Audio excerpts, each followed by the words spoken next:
महान वैज्ञानिक स्टेफेन हकिङलाई इन्टरभ्यूको दौरानमा सोधिएको क्वेसन हो यो।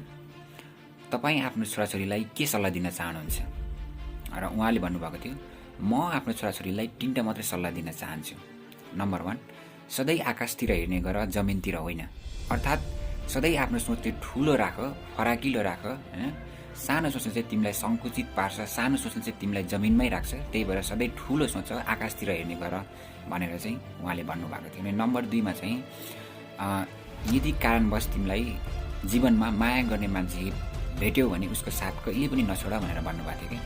र तपाईँ हाम्रो प्रत्येकको जीवनमा चाहिँ आमा बुवा बाहेक कोही न कोही हाम्रो जीवनमा चाहिँ यस्तो मान्छे ठोकिन आउँछ जसले चाहिँ साँच्चै नै तपाईँलाई माया गर्छ, प्रेम गर्छ, होइन। हो त्यस्तो मान्छेको साथ चाहिँ कहिले पनि तिमीले नछोड भनेर चाहिँ भन्नुभएको थियो। अनि नम्बर 3मा चाहिँ सधैँ काम गर्ने गर, होइन। र कामले नै तिमीलाई चाहिँ वास्तविक जीवनको महत्त्व बुझाउँछ र काम बिनाको जीवन चाहिँ मरे तुल्य हो भनेर चाहिँ उहाँले भन्नुभएको थियो। र एउटा भनाइ पनि छ, खाली मन चाहिँ शैतानको घर भनेर भनिन्छ नि त।